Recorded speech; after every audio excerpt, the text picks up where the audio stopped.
गाते को नितो नींदर ना 8 बजा कना और नित 8 बजा कान रहो नय अयुब हा वीडियो बना कान तबना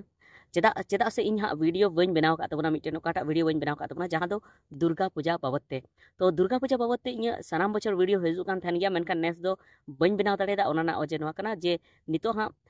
कमी रे लगा मिनेया मेनखान एता दो अनहन बनाव का तबन गया चेदा से नवा दुर्गा पूजा बाबते जहां वीडियो कना ओना दो अडी हुदिस कते बनाव हुयु थेना और अडी हुदिस कते रोड हुयु थेना तो नवा वीडियो मा इन बनाव का गी पारमान बचर हो उनकान बनाव का गया जे दुर्गा पूजा दो अबो परब दो बांग कना और नवा दो अबो परब मेन कते बाबुन मानाव मा साउते नवा दो अबो उना दो बाबुन रस्क रमोज मा चेदा से गाते को जदी नवा रे अबो बुन रस्क रमोज आ जस्ती अबो बुन रस्क कना तबे हा जहां अबो परब जहां सेटेरो कना नहा टाइम ते हा जहां सेटेरो कना ओना लगी हा रस्क रमोज लगी अबो ठेन पुइसे बांग कुलेआ से आर हो अडी रकम आटके टोड़े हुयुआ ओना इते अबो दो नवा परब रे दो अबो दो अबो कमी रे गिबन ताहेन मा तो गाते को अडी आयमा हर नवा को मेन तबना जे जहां दुर्गा पूजा रे जहां दिकु को जहां पंडाल को बनाव पंडाल बनाव कते ओंडे भागी भागी मूर्ति को दोहो को कना तो उनको नेल तो अबो बन चला आसबा तो कते को इन नवा गिन मेन तबना जे अबो जदी बन दाड़िया तो ओंडे बांग बन चला मा ओंडे चलाव कते अबो चेत फायदा होया नेल बन जहां मुस्लिम समाज रेन हर कना को जहां ईसाई समाज रेन हर कना को उनको अडी कम के ओंडे को चला थेना हे आर जदी एंते रहो जदी अबो उनका ओंते बन चलाव कना आर जदी ओंडे चला बन मेना ओना करे नेल बन मेना तो बन नेल दाड़े गया मेनखान मिटन जे उनको जहां धर्म कना ओना दो बाबन पालन मा उनको जेमन ओंडे को चला थेना कुड़ी गिद्रा को चला थेना कुड़ी गिद्रा उनका को टिका को थेना को और कोड़ा गिद्रा को टिका को थेना ओंडे दो अबो बाबन चला मा हे नासे बन नेल बड़ाय मा और ओंडे खन फराक मा चेदा से जुदी अबो उनको धर्म से उनको परब से उनको अरिचली जुदी बन अपनार दा तो अबो अरिचली रे अडिगान माने इफेक्ट पड़ा कना प्रभाव पड़ा कना चेदा से नितो अबो अबो अबो दो सरी की जुदे गया अबो दो प्रकृति पूजक कना बन अबो दो हिंदू मुस्लिम सिख ईसाई बौद्ध जैन जतो खोना अरिचली भेगार गिता बना अबो दो जहां धीरी धीरी दारे नड़ी ओत हासा नवा सला जपड़ा अबो धर्म दो कना अबो धर्म रे दो जहां मूर्ति बंगा रेना दो अबो बनुआ जहां पिलचू हड़ाम पिलचू बुढ़ी मारांग बुरु मड़े को तुरुई को उनको दो अबो दो मेद ते दो बाबुन नेल ले कोआ से बाबुन नेल का कोआ उनको दो अबो दो बन अहमा को थेना मनेर बन अहमाय थेना जे मारांग बुरु दो चेतान सेरमा रे मेनाया से जहर अरा हो मेनाया और मड़े को तुरुई को मेना को गया उनको दो अबो दो सनाम जगह रे अबो जहां रे बन उनको बन देवा सेवा को ओंडे गे अबो ठेन को हिजुआ जहां रे बन न्यूम को ओंडे गे बन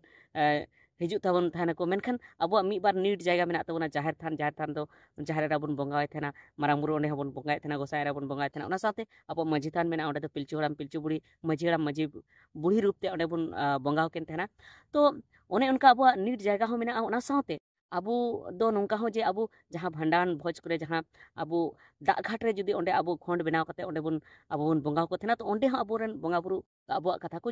आतंग तहना को तो अबो दो एकदम अड्डी सौत मनमी कना बन अबी सौत अबो धर्म कना अबो अड्डी सरी धर्म कना जहां दो अबो दो लाय लेठा चिटगी बनु तबना अबो दो नुई अबो रेन जहां बंगा बुरु कना को से अबो धर्म जहां कना अबो धर्म दो अबो नोय मेताबो नोआ बाय मेताबन कना जे आपे दो हन हन खर्चाय पे अबो दो चिटगी ओना को तो बनु तबना अबो जुदी बन मनेया तो अबो डेवलपमेंट लगी अडिगान बो कमी दाड़िया अबो लांती लगी अडिगान बो कमी दाड़िया अबो दो चिटगी उनका लाफड़ा बनवा उनको दो जहां दुर्गा पूजा को मनाया तो उनको अडिगान पंडाल को बनाया तो अडी दिन खन को तैयारिया उनको मूर्ति को बनाया तो उनारे अडिगान खरच मेना तको साथे काली पूजा दुर्गा साथे आरो विश्वकर्मा पूजा चेत को पूजा मेना तो उनारे उनको एंगेज कते दोह को कना उनारे उनको माने बिजिर गी दोह को कना तो आबू उनको खन अडी आयमा टाइम बो उडुक दाड़े और कमीर बन लहा दाड़े और लहा कते आबू नवा संसार रे से नवा भारत दिसम रे अडी खन लहा बन चलाव दाड़े तो ओना इयते आबू दो उनको से दो बाबन चला मा आबू से बन चला मा और दोसर कथा नवा कना जे आबू हो अडिगान परब को मेना तबना अडिगान अरिचली को मेना तबना मेनखान नवा आबू बाबन अपना दाड़े कना नितो नवा साव साव तिगी मिटन परब बन मनाय था आबू दासाय दासाय और दुर्गा पूजा नवा एकदम जुदा गया मेनखान दासाय दो नितो एकाल बन हिड़िंग के अतु अतु रे दासाय एनेज बाबन एनेज कना अतु अतु रे दासाय बंगा बुरु बाबन बंगा बुरु या बाबन बेल पुरानो कना उना दो आबू बन हिड़िंग उतर के आर जहां नितो अडिगान आबुरेन मेना को जहां सेना हर हो से रेंगे हर मेना को उनको दुर्गा पूजा चला लगी दो हां ओंडे टाइम को न्यामा ओंडे मेला दाणा लगी टाइम को न्यामा मेनखान जहां अतु रे जहां आबू दासाय बन बंगाया दासाय नितुम ते आबू बन एनेज कना बन चेला कोड़ा को एनेज कना को उना लगी दो हां टाइम बाको न्यामा उनको दुर्गा पूजा पैंडल रे ओंडे 10 टका 20 टका 25 टका 30 টাকা 100 টাকা আর ওনা কোনো बढ़ती ओंडे को एमा मेनखान नोडे aku जहाँ दासाय कोड़ा जहाँ अतुर को एने उनको लगी दो 10 टाका की बांग उडुको तको 5 टाका बांग उडुको तको उनको को एने उनको को चला कना तो नोआ खातिर ते अबो जहाँ अरी चली कना अब ओना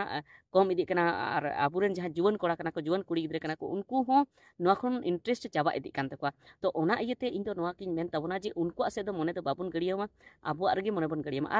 आर हो मिटिन कथा जे आबो उनको आर दो जहाना खरीदारी बाबुन खरीदारी मा उनको जुदी बुन खरीदारी दा तो उनको आगे मार्केट बुन ढेर का कना और उनको जहाँ दुर्गा पूजा रेना कना जहाँ फेमस ते कना जहाँ प्रसिद्धि कना ओना गोटा पासना कान तको तो ओना जते अबो आदिवासी दो उनको परब रे दो दुर्गा पूजा रे चेत गी बाबुन किरिंग मा एकदम बाबुन किरिंग मा नोआर दो अबो कमी रे गी बुन थायन मा उनको जुदी 3 दिन जुदी आको जुदी बिजिर को थायन कना पूजेर को थायन कना तो अबो 3 दिन नोडे बुन कमी मा और अबो नेक्स्ट जहाँ परब हिजु कान तबना जहाँ अबो जहाँ जहाँ सोहराय परब कना सोहराय परब लगी अबो बुन सपड़ा मा और उन रगे अबो किचरी खंडवा बुन किरिंग मा और जुदी उन रगे किचरी खंडवा जुदी बुन किरिंगा तो अबो उन समय मार्केट उन रे अडी जस्ती हायोआ उन समय अडी जस्ती मार्केट रे मज जिनिस को अगुया और अबो परब हो अडी जस्ती नामडा को अडी आमा हर को बाडाय दाड़े तबना तो मिबार होड़ा नो कुकली मेना जे दुर्गा पूजा रे जतो हर को किरिंग दा तो इन दो हा सोहराय रेन किरिंग खान दो चेले को बाडाय मनखान बाडाय मे को चेदा बाको बाडाय मे आमको बाडाय मे तो आम एतहब मे मिटे गाते कोड़ा इन फोन दे मिटिंग कना इन दो नोआ दो दुर्गा पूजा दो बन किरिंग को कना ओड़ा रेन उनी चक्री कना और उनी मेने इन दो किरिंग को हा अबो सोहराय दा तो उनी जुदी नेस जुदी सोहराय रे उनी किरिंग को तो आकू ओड़ा पासे रेन हर हो उनी को नेले जे सोहराय रेन को किरिंग के तो आले होले किरिंगा तो उनका कते गी अबुआ जहाँ सोहराय परब ना जहाँ मान महत करा उना बढ़ाव इदी तबना और हे उना को मेना जे उनार दो बाहरे बाम दाड़ाना मेनखान बाहरे बाम दाड़ान खान चेद अबुआ मेना को जे अबुआ सोहराय दो मिद धावते दो बांग हुई मिद धावते बांग हुई खान चिकैना अबुआ अतुर तो मिटन अतुर तो मिद धावते हुई कना तो मिटन अतुर जुदी मिद धावते हुई कना उनरे जुदी नवा नवा लुगड़ी हरक कते जुदी अबु बन ताहेना तबे अबु आसपास रे जहाँ दिकु मेना को उनको तो अबु को रिस्पेक्ट पुना मेना को बांग नुको दो मिटन परब मेना तो को अडी मौज को पालन थेना अडी मौज को मनाव थेना और जुदी अबु सोहराय परब रे जुदी अबु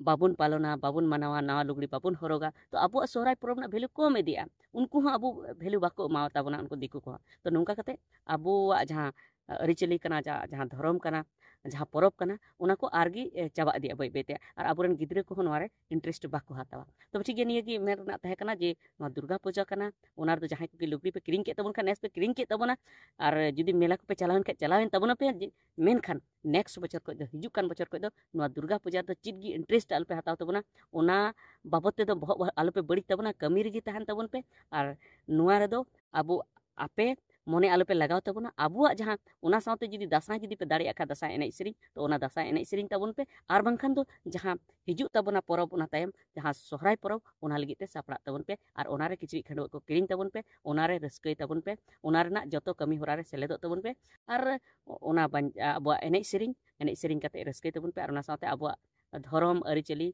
और समाज बचाव रेना आपे मने तबन पे से उना रे गोड़ो एमो तबन पे तो ठीक गया निता वीडियो दो इनेगी मासनाम को जोहार।